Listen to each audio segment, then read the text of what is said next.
Ohayo minasan, kali ini kita akan sedikit bercerita tentang Sung Jinwoo, di mana Sung Jinwoo ini merupakan protagonis utama dalam cerita Solo Leveling, dan dia merupakan pemburu terkuat di dunia dan raja bayangan kedua setelah mewarisi posisi dari pendahulunya, Asper.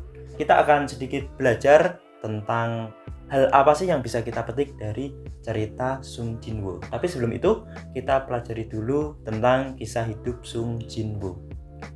Sung Jinwoo lahir sekitar 20-25 tahun sebelum alur cerita utama Solo Leveling. Dia tinggal bersama adik dan ibunya yang dirawat di rumah sakit. Ayahnya sendiri telah dianggap meninggal ketika menghilang secara misterius di dalam dungeon 10 tahun sebelum insiden Double Dungeon. Untuk bertahan hidup, Jinwoo terpaksa mencari uang dengan menjadi hunter, meskipun dia sering berada di posisi hampir mati karena hanya memiliki rank E. Hal ini membuatnya dijuluki sebagai senjata terlemah umat manusia. Namun, ia tetap menjalani profesi itu selama 4 tahun, meski gajinya rendah dan tidak sebanding dengan resiko cedera dan kematian yang tinggi. Alasan utama Sung Jinwoo tetap menekuni profesi itu adalah karena dia mendapat tunjangan kesehatan dari Asosiasi Hunter Korea yang menutupi tagihan rumah sakit ibunya. Pada arc dungeon rank D, Jinwoo dan sisa kelompoknya menemukan dungeon kedua di dalam gerbang dan memutuskan untuk memeriksanya. Sayangnya, itu adalah jebakan yang membuat mereka terkunci di dalamnya. Pada saat itu, hanya tersisa 6 hunter yang masih hidup, di mana yang lainnya telah dibunuh secara brutal oleh patung-patung di dalam dungeon. Berkat naluri dan kecerdasan Jinwoo, kelompok yang masih tersisa itu akhirnya mampu bertahan dan membuka pintu dungeon. Sayangnya, untuk bisa melarikan diri, satu orang harus tinggal di dalam dungeon tersebut. Jinwoo mengajukan diri untuk menjadi korban karena dia sudah kehilangan kaki kanannya.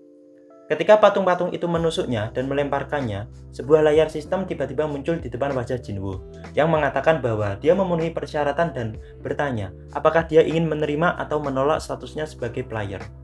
Tanpa pikir panjang, Jinwoo menerimanya, yang kemudian menjadikannya player of the system dan memungkinkannya untuk bertahan hidup di Double Dungeon.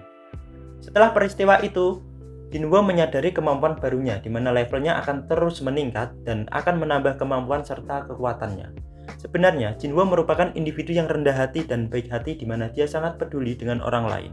Jinwoo tidak segan-segan mengajar siapapun yang berani menyakiti keluarganya. Meski begitu, saat bertarung, dia bisa menjadi kejam, di mana dia cenderung membantai musuh-musuhnya tanpa pandang bulu. Pengalaman traumatisnya di Double Dungeon, di mana dia dikhianati dan dibiarkan mati oleh sesama hunter, memberinya pelajaran keras bahwa kebaikannya dapat dimanfaatkan oleh orang lain untuk keuntungan mereka sendiri. Akibatnya, sejak saat itu Jinwoo bersumpah untuk tidak pernah lagi sembarangan membahayakan hidupnya sendiri, dengan kedok kebaikan yang lebih besar dan mengadopsi sikap yang lebih mempertahankan diri sebagai hunter, terutama berfokus pada mengumpulkan kekuatan dan akhirnya tumbuh menjadi prajurit yang menakutkan seperti sekarang ini. Ya teman-teman, dari kisah Sung Jinwoo ada beberapa pesan moral dan perilaku yang dapat kita ikuti. Seperti jangan pernah menyerah. Meskipun dianggap lemah dan diabaikan, Sung Jinwoo tetap berusaha dan tidak pernah menyerah. Kesabaran dan ketekunannya membawanya menuju kesempatan baru. Jinwoo juga tidak hanya mengandalkan keberuntungan. Dia belajar dan bekerja keras untuk menjadi lebih kuat. Selain itu, Jinwoo tidak takut menghadapi situasi sulit. Dia selalu gigih dan berani mengambil resiko. Motivasi utama Jinwoo adalah melindungi keluarganya dan orang-orang yang dicintainya. Ini mengajarkan kita pentingnya memiliki tujuan yang lebih besar daripada diri sendiri. Meskipun kita tetap harus ingat, kebaikan yang kita berikan mungkin saja bisa disalahgunakan oleh orang lain.